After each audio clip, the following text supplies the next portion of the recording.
who has Sankhya Yoga lifestyle. This was seen why, because the person and this lifestyle is appropriate for the person who has a burning desire for knowledge, so much so that they are not able to do anything else. And that burning desire is so much there that they are not caring to do anything else, they are not able to do anything else, they don't want to do anything else other than to pursue this knowledge. That is what they want. Day in and day out, that is exactly what they want. And this is, this is the story in the first portion of the second chapter. This is what we are told. Sankhya Yoga, the vision of knowledge. The vision of knowledge is like this. And the vision of knowledge is something that the vision has to be assimilated. And so sometimes the homework is done in the last life. Yeah. Homework is done in the last life. And then the person is born with a burning desire because of some punya and because of having done the homework in the last life. Like Bhagavan Ramana Maharshi and so many other people, saintly people that we see who just appear to get the knowledge out of the blue. They appear to just not have any difficulty at all, and they just wanted to be with the knowledge in this particular incarnation. We see this, and so this is one kind of a lifestyle called Sankhya Yoga, Samyak Khyayate. And then and in Adi Shankara's time it is equated with sannyas, because if you're running around in normal clothes, then other people don't know of your nishtha. Other people don't know of your lifestyle. And so, why should other people know of my lifestyle? So that they can bring you food. Simple. That's the only reason. Yeah. Anything that's dressed in orange, other than construction workers, you take them food. That is the because now all these construction workers wear orange, and so so other than construction workers, anything in orange requires some food and money for maintenance and everything. You give dakshina, you give bhiksha. That is what it is. And so this is why it is to advertise, and it's not so much for the other person, but that was a joke. But it's more for remembering for oneself. So each time you shower and you put on the clothes, then you say, okay, why am I dressed in monochrome? Why am I dressed in this color every day? Then you remember, okay, I want Sankhya Yoga. I want this knowledge to the exclusion of every single thing. It's a reminder for that person. So it is very convenient. It's an internal reminder and it's an external reminder also. Hey, where's my lunch? That's the external reminder, and then there is an internal reminder, and this is how this is how that lifestyle is equated with sannyasa. Because in the olden days, it's all about slots, because other people should be able to relate to you. So if you have there is a slot in India, there is definitely a slot.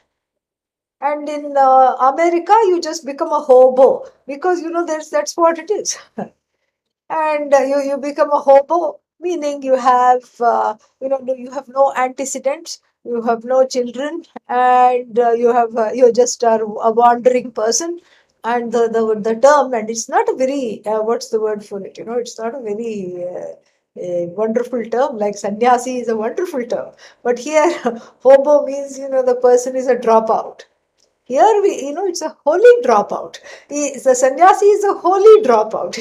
It's a special dropout. Very nice dropout, where the dropping is eulogized, where the dropping is encouraged.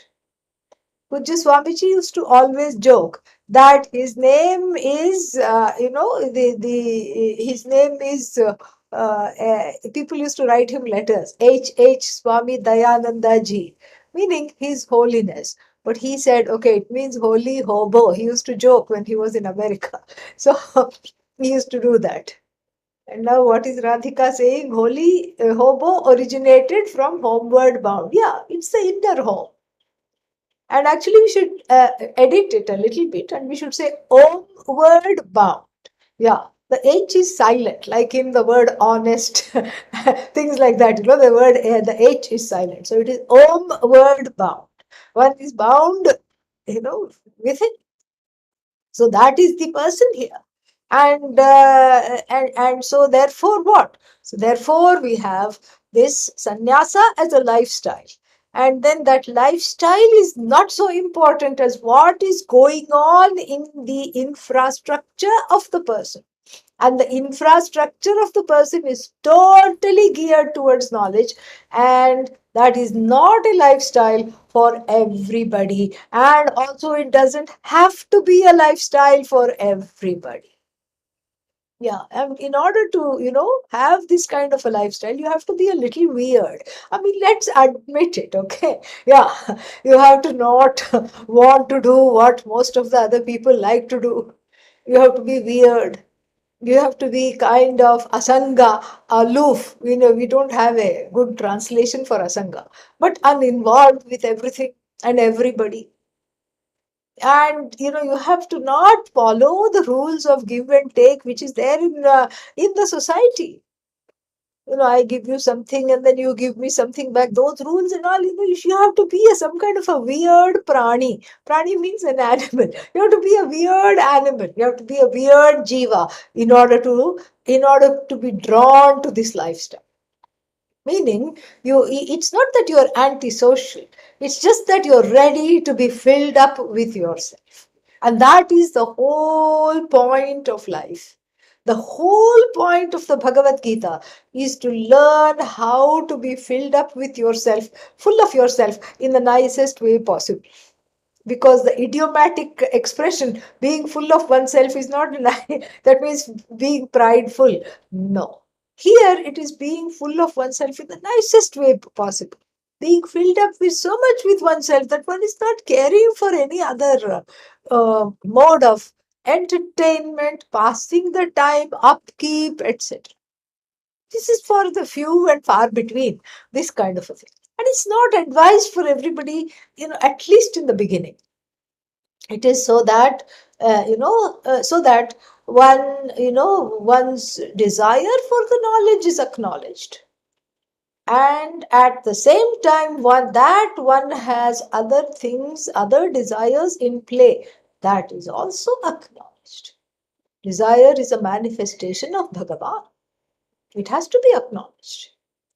It is not about trying to suppress the desires, because when you suppress something, you just get depressed. That's what happens. Between suppression and depression, there is not much difference, even spelling wise. Yeah.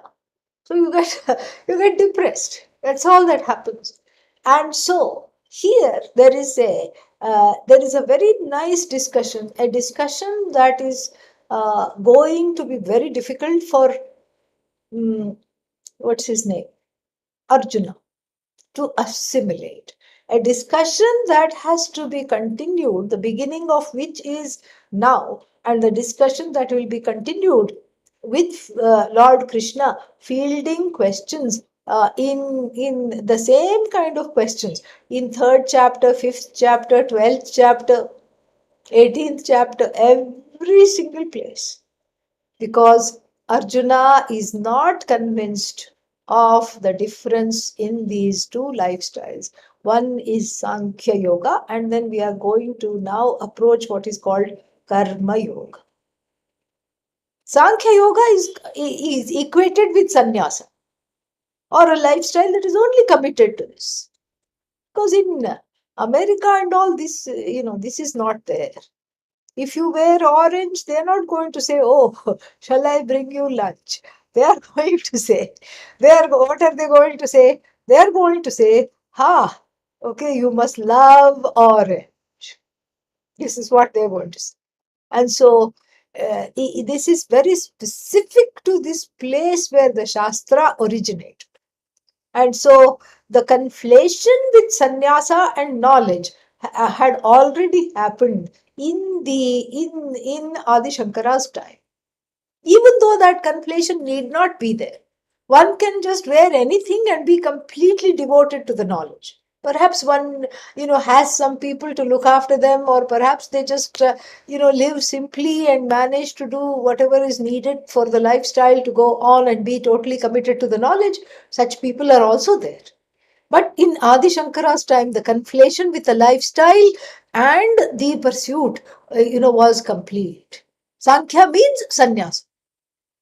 And even now, and in fact, the force of this conflation continues even to this day in India, where knowledge is equated with sannyas. Knowledge means what kind of knowledge? Self knowledge. Self knowledge is equated with sannyas, even today. And so this is something. So sometimes, and this is not always the case, because sometimes there are sannyasis who belong to some seva traditions, and they are mostly karma yogis. They are not, they have not been taught jnanam, atma jnanam, but still the conflation is complete. So now we are in the midst of a very interesting section, because having, what he's going to do after these one or two verses that are remaining, he's going to switch to the topic of karma yoga. Very, very important topic. Why? As I said, it takes some kind of a weirdo to desire the life of the sannyasi, at least from the standpoint of the people around. And so, what are most of the people who are interested in the knowledge, what are they going to be doing? What are they going to be doing? They are going to be leading a normal life, and they should be leading a normal life. What else is there to do? They should be leading a normal life. And what is this normal life? Pursuing what they want. So why should they be pursuing what they want? And in Arjuna's mind and in other people's mind, there is a great confusion. Am I not supposed to give up the desires? And here you are telling me to pursue the desires. This is wonderful, actually. Here Lord Krishna is giving you permission to pursue the desires. This is very, very nice. Oh, but then how can I get moksha if I'm supposed to drop the desires? Well, you pursue the desire selectively, and you pursue it in a particular way, worshipfully, selectively, where the raga dveshas are not in play, where the strong preferences and prejudices, the desires are freed of them, and then you pursue the desires. They contribute to an inner cleansing, which makes you ready for Sankhya Yoga. So this is something which has to be completely understood, and this is something that we will be reiterating, many, many times. We'll be underscoring this many, many, many, many times. Why? Because that is how it is. Because it's easy to forget. Because it seems contradictory. It seems like as though this karma yoga is a detour. I am being asked to just go on some detour and then do this. No. Karma yoga is not a detour. In fact, it is just a sure way to reach it. Like the story of what is that? Not rabbit, something else. Hare and the tortoise. The running race of the hare and the tortoise.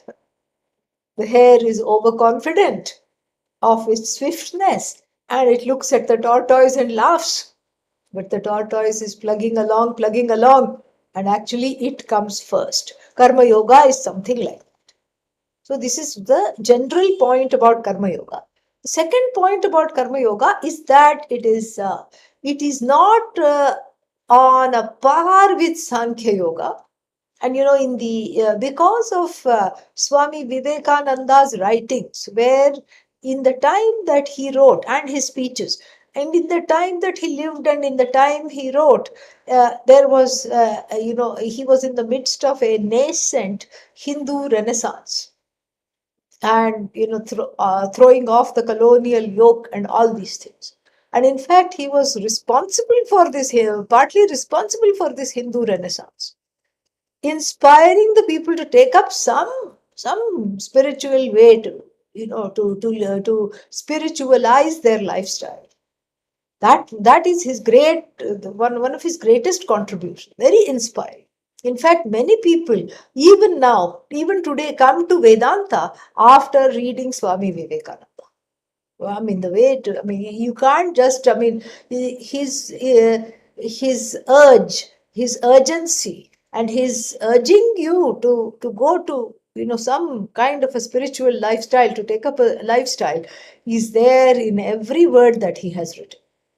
And so what he did was that he just brought out all these yogas, bhakti yoga, karma yoga, jnana yoga, as a smorgasbord, as like a buffet.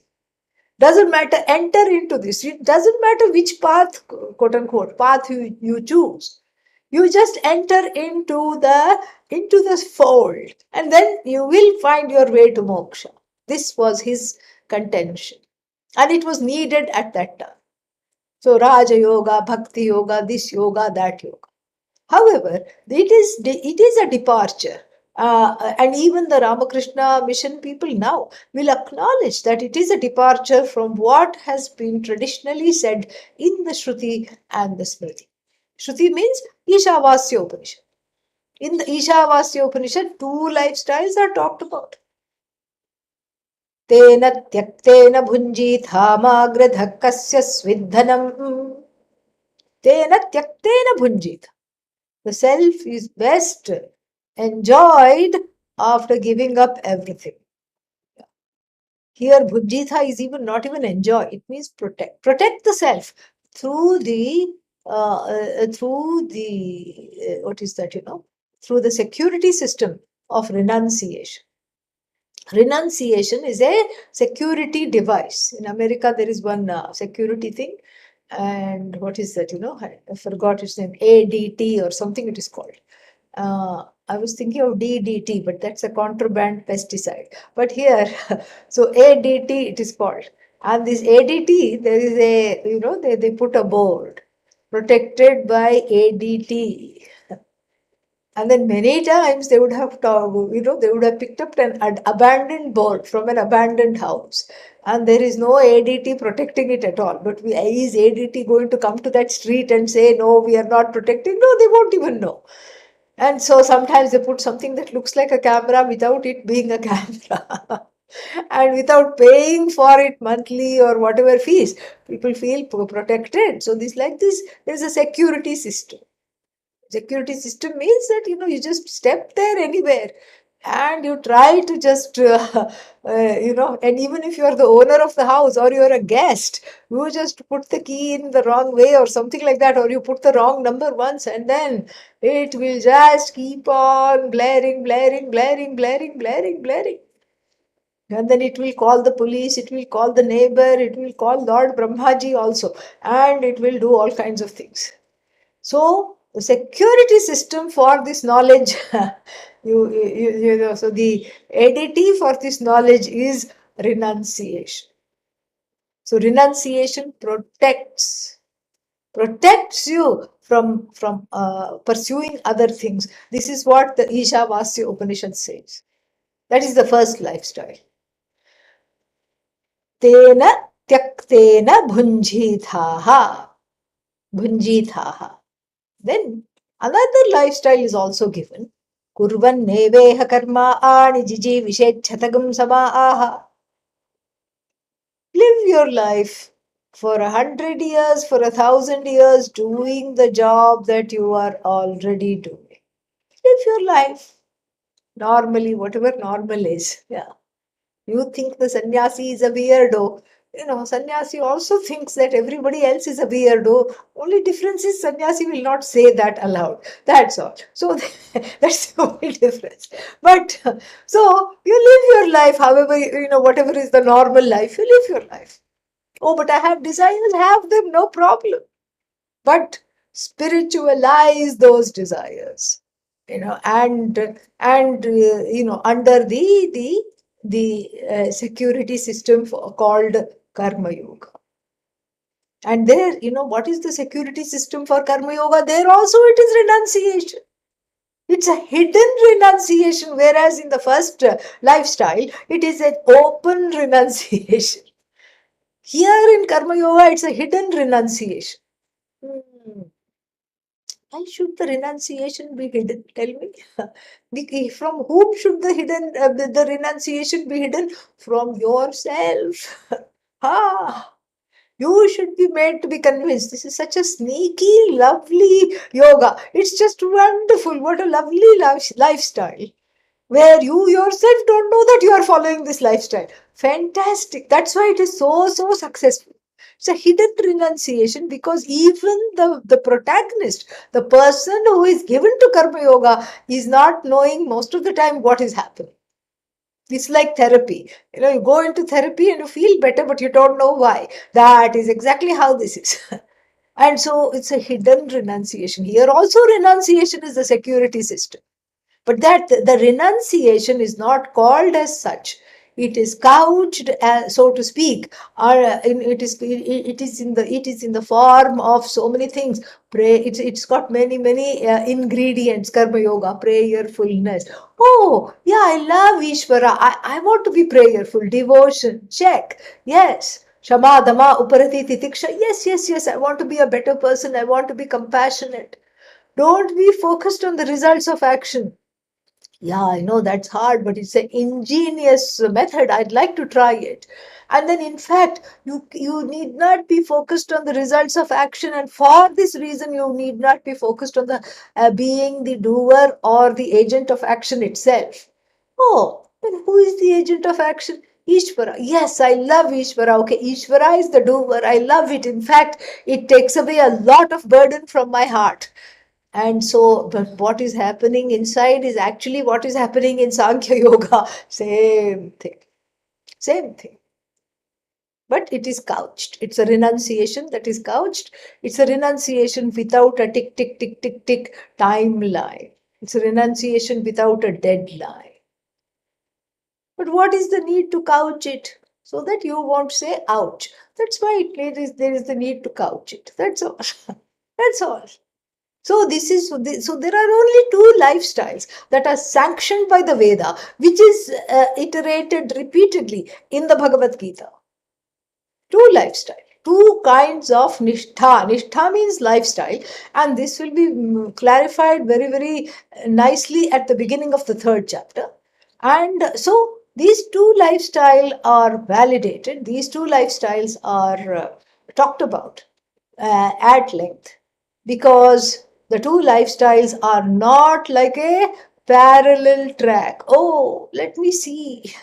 Should I have idli or should I have dosa? Should I have Sankhya or should I have Karma Yoga? No, you are not. There is actually only one lifestyle. And for the people, that is Sankhya Yoga, a commitment to knowledge. And if you if you tell the Shruti, if I can't be committed to knowledge and I can't be doing that full time. Are you crazy? I have so many desires. I'm restless. I have all this. I have all these agenda to fulfill. So what should I do? And for that, the other lifestyle is there so that one can prepare for the knowledge. So Karma Yoga is a preparation and Jnana Yoga is the destination. Karma Yoga is the preparation for the destiny called Jnana Yoga. It's like when you climb into the plane, there are so many procedures before you get into the boarding the plane. Why am I talking about boarding the plane? Because that's what I'll be doing in a few hours. That's why it's on my mind.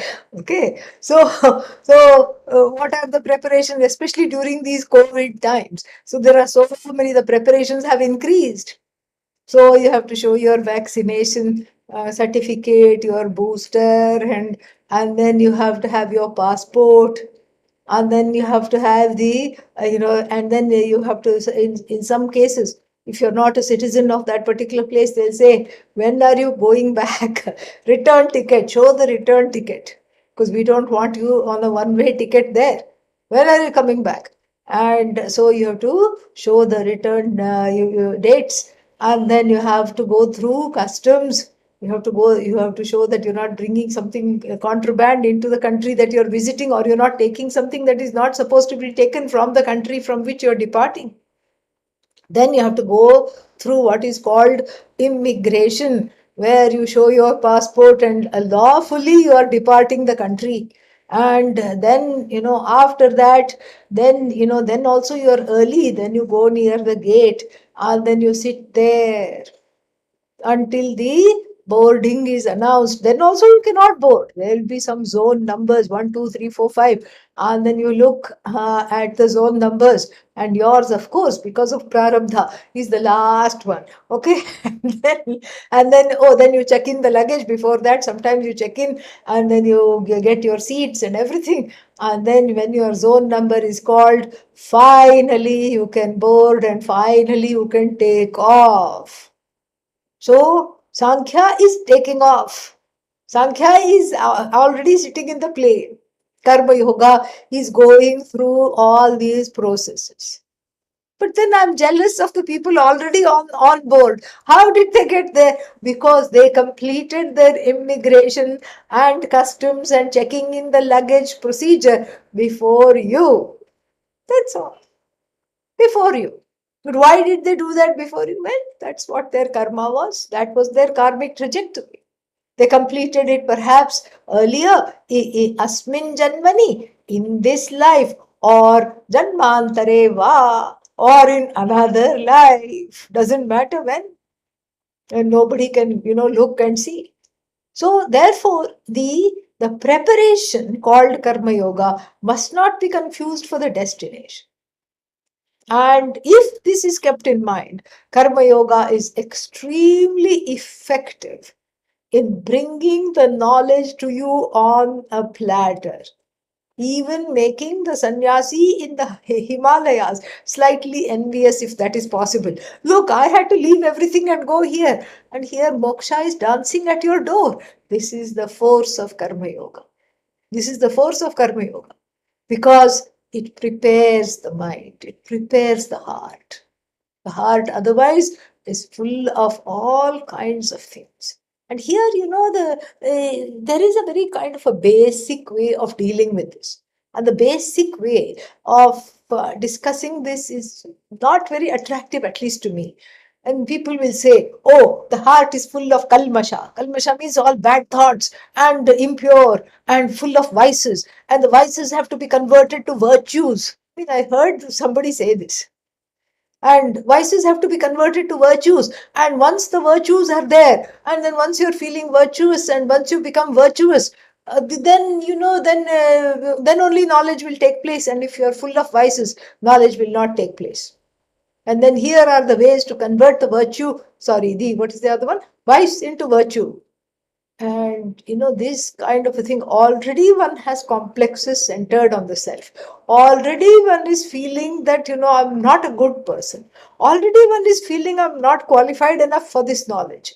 Already one is mourning. Every desire that one has, one is, torn apart, because I don't want to have this desire. I want to be part of this knowledge. Already I want to have this knowledge. And to such a person, you say, you are full of vices, and those vices have to be converted to what are they called? Virtues, before you can qualify. It's not going to help.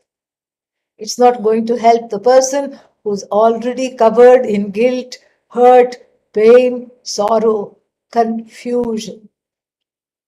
And so this is actually not what the Raga Dvesha psychology of the Bhagavad Gita intended.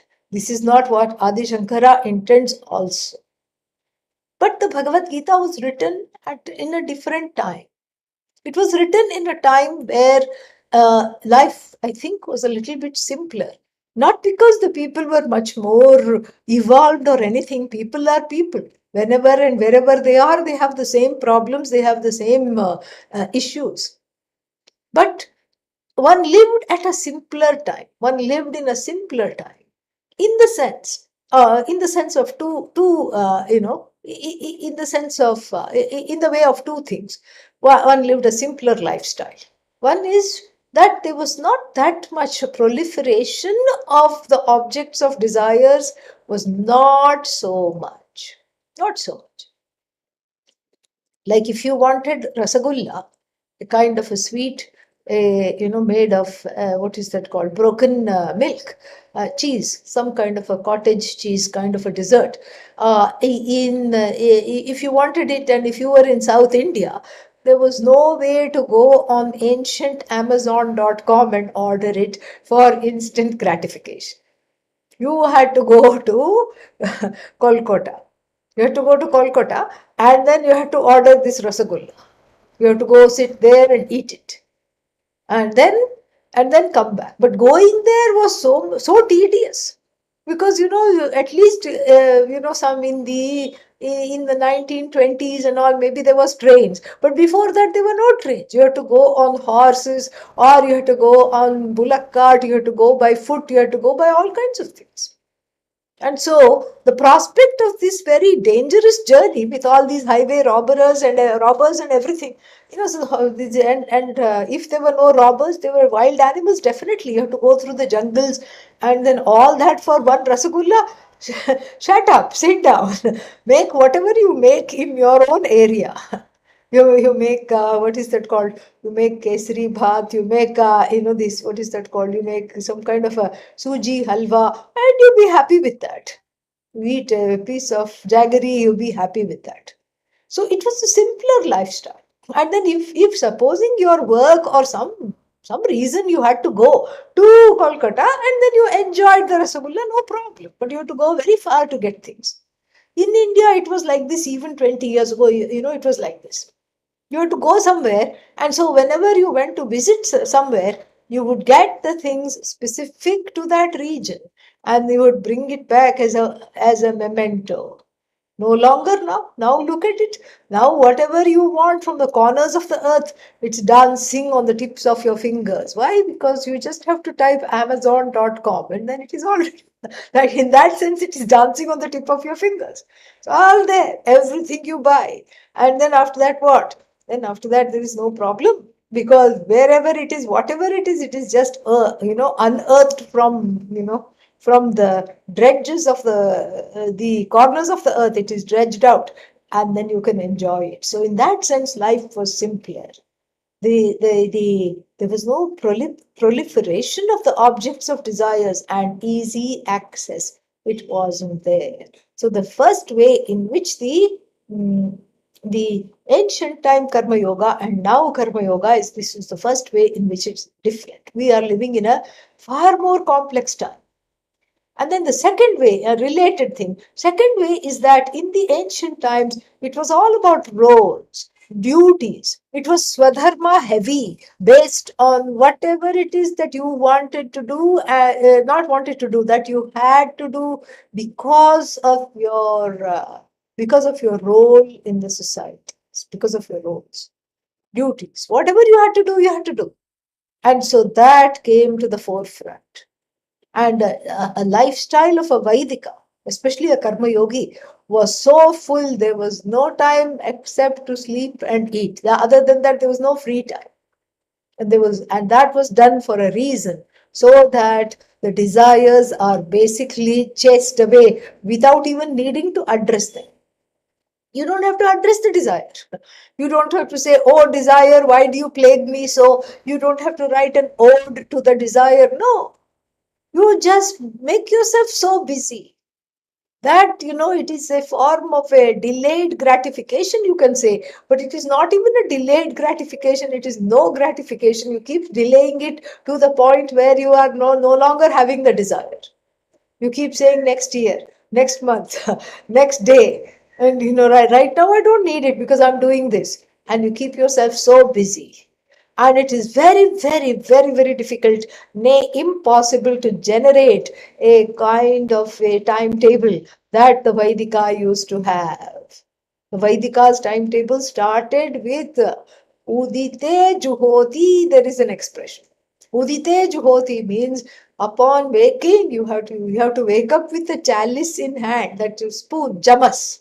You have to wake up with a chamas in hand and half asleep pour ghee into the fire, Agnihotra.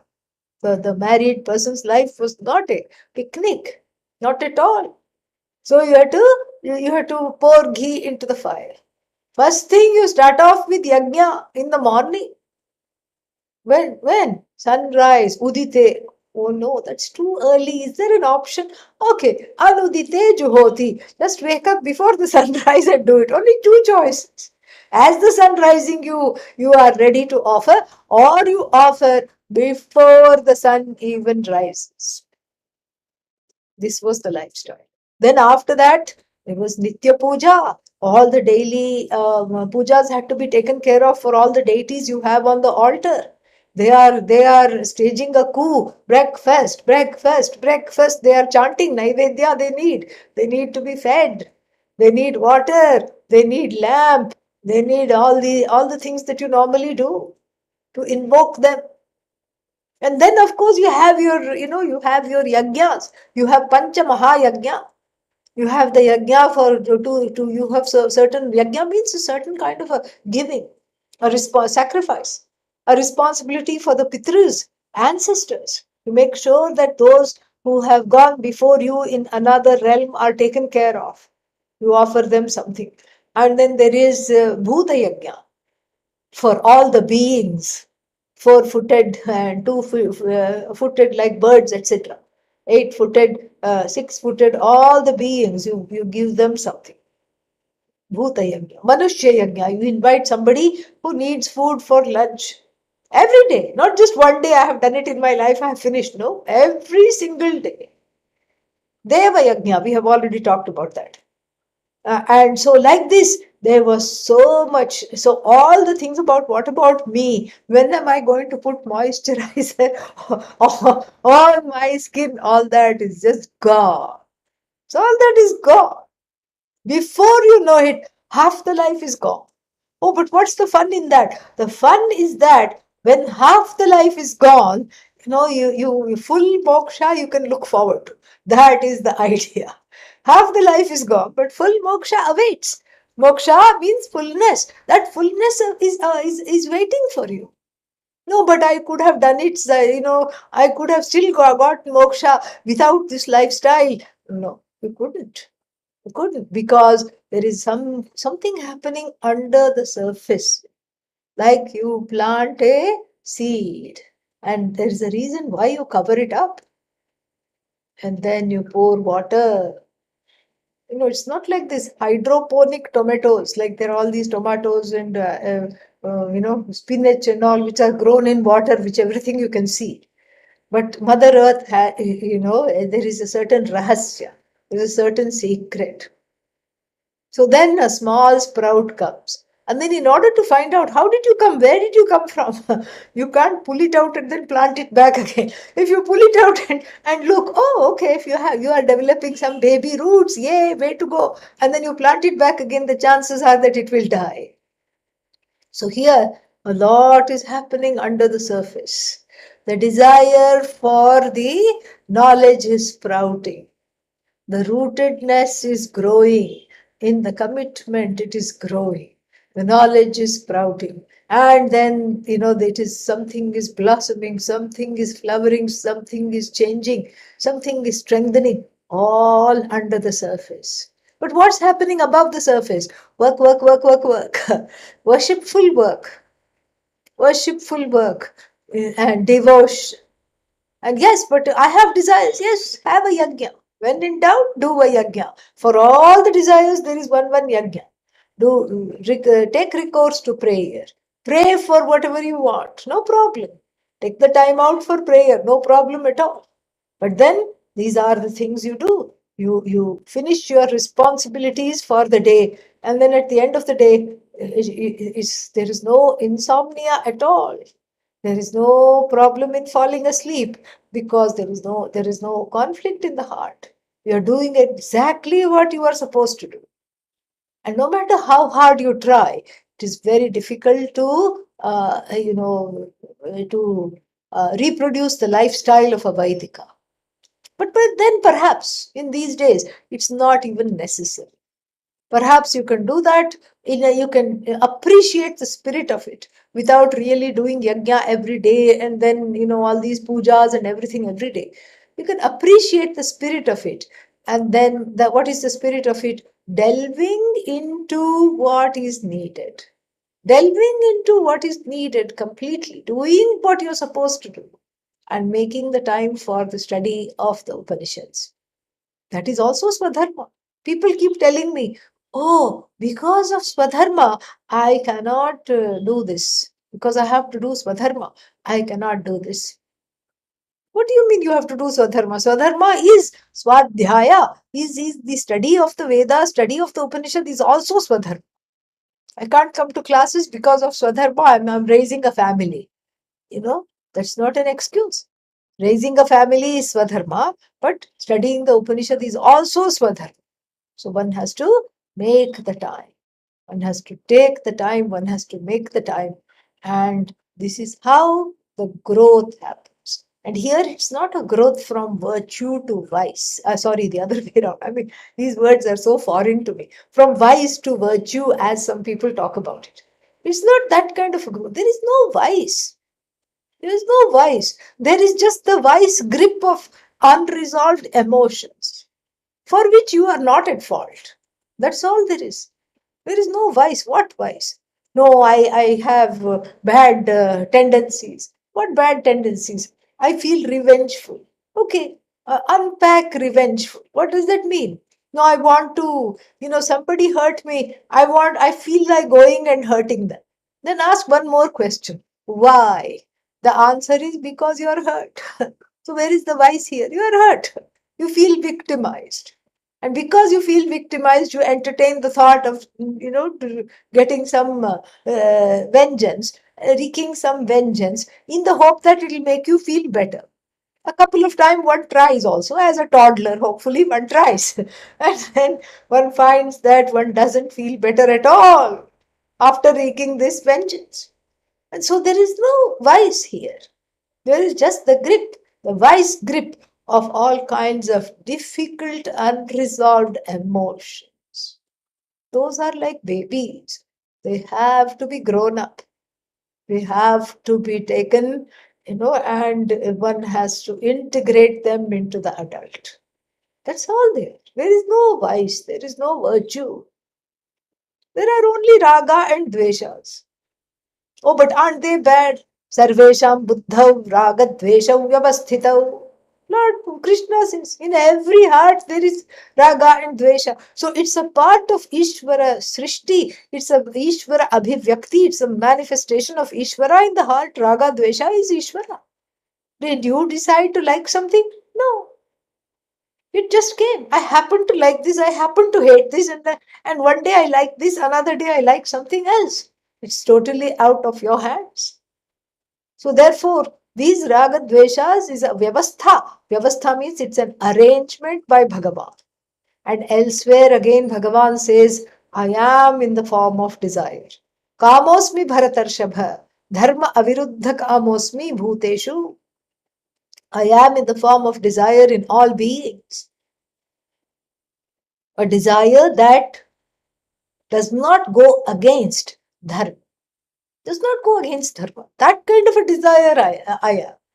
This is very, very important.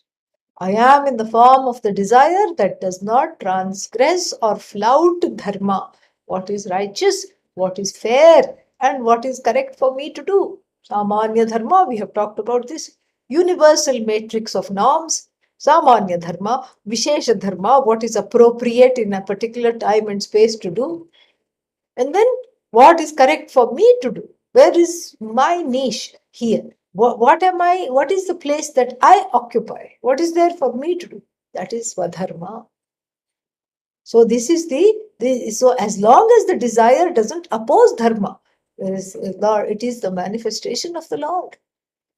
And so all those, so it's not the desire itself that needs to be dropped or something like that, especially before one is ready. But it is the desire is a messenger to it brings a little letter, it brings a card. From who? From the desiring being within oneself. And who is this desiring being? When you open the letter or the card, you will see it is in a childish scrawl with the C and the E, etc., written backwards. And attend to me, love me, take care of me. It's a messenger.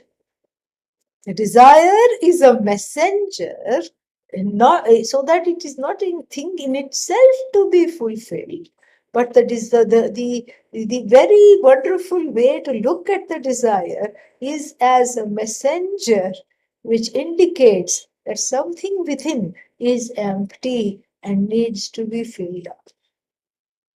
Yeah. And if you tell this inner being, oh, Vedanta you should study, and you will be all right. It will just become silent and never speak to you again, because what is the use? It has sent so many love letters in the form of desires. Have you looked at it? No. You've ignored it and ignored it and then put it under the burner and just been very in denial about it. So why will it talk to you? It will stop talking. And that to me is a more dangerous predicament than when it is sending these messages of desire. The desire is a messenger. It's a letter. It's a letter from the beloved, from that which is close to oneself, from that being which hasn't fully grown up yet. It is in the process of growing up. It needs love, it needs attention, and it needs to be filled up with that before it can allow you to study Vedanta. That's what it is. If you study Vedanta before you deal with this being, then it will, there is like a push pull.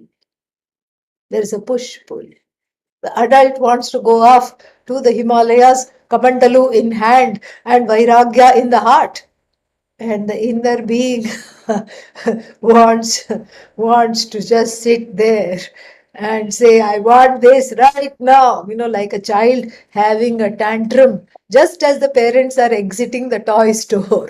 It had 1 hour in the toy store to play with everything. It even chose a toy. Everything was all set.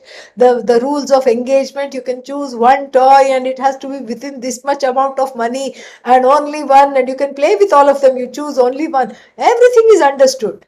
But then, coming out of the toy store or right at the checkout stand, the child has a meltdown and the parents have to pick it up from the floor. There is no reasoning. This kind of a behavior, you can't reason with a toddler. Anybody who's had a 2-year-old knows this. You cannot reason with a toddler. Absolutely not. But then the inner toddler is also like that. You cannot reason.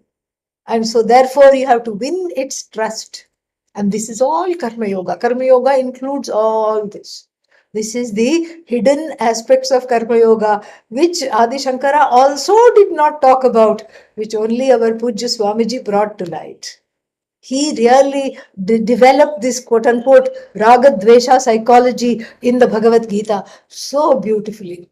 And he has brought it to this, brought it in a way to touch the heart and to make the person want to grow. Grow means what? It's not even that, forget desire. You're not even trying to grow out of the desire. You're trying to fill up yourself with yourself.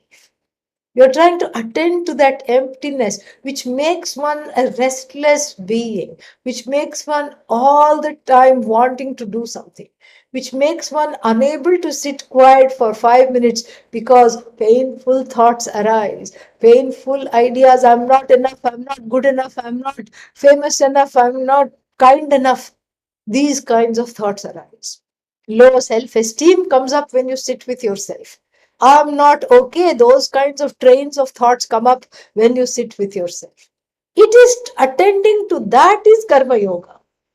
There is a very ingenious method here called Karma Yoga to attend to those areas of life which need attention. That emptiness, the feeling that I'm nobody and I'm nothing, has to be filled up.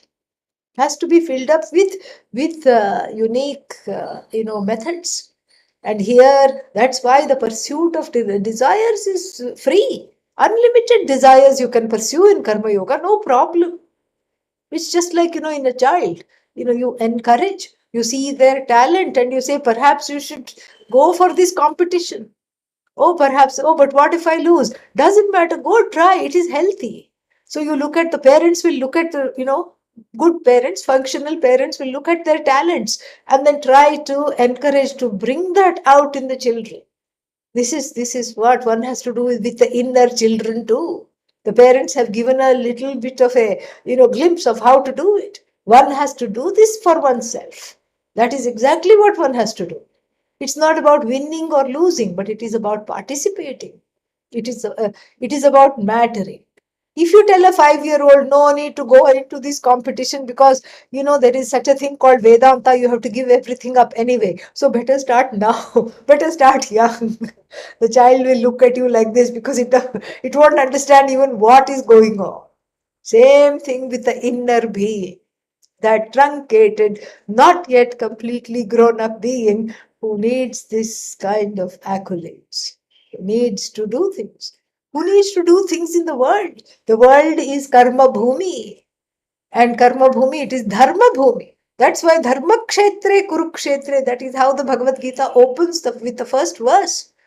So this is the place to hone dharma, to make my acquiescence to dharma sophisticated. And for that, I have to look at the desires. Every desire is a messenger from that one who cannot talk, who cannot speak, who is there and who is guarding the doorway to Vedanta. That is what it is. No, the door, I will not allow you to open the door. I have put a combination lock. But what is the combination? Fulfill these desires and I'll tell you. I'll tell you the combination. It's not even about fulfilling, it's a being able to sit with that being. It's not the desire really, it's the being itself that needs to be loved up. And all the desires are for the sake of this ajnani, the one that is endowed with ignorance, the one that has owned up ignorance. And so for this self-ignorant being who is acting like a child, childish because it doesn't know what else to do, it thinks that it's childish because it is using the finite to quote unquote produce the infinite. How can it do that? It cannot do that. So, for this being, there has to be an adult. This ahankara cannot join the being, cannot identify with the being, has to be on its own and has to straddle this wonderful place of adulthood while attending to the inner baby and at the same time doing what needs to be done in the world. It's a foolproof method, this Karma Yoga. And as we get into the discussion, I will be keeping on bringing it back to the discussion of today as we get into more, nuanced discussion of what Karma Yoga is. And so the Lord here now, Lord Krishna, is going to talk about Karma Yoga. First, Sankhya Yoga means the topic of Sankhya. Sankhya here means the vision of the Vedanta was given. Achedyoyam, adahyoyam, akledyah, ashoshya evacha, all this. Sankhya Yoga was given. The vision of Vedanta is what? It is that you are limitless, you are free of pain, you are free of sorrow, you are free of all kinds of problems. And that self is unaffected by raga, dvesha, punya, papa, guilt, hurt. All this was talked about. But then there is still a lot of homework to do. And so, Karma Yoga is a lifestyle that is conducive to the gain of the knowledge. It must not be confused with the gain of the knowledge itself. It is that which is conducive to the gain of the knowledge. And that is where the beauty of this lies. And then, so this is one is the method and the other is the destination.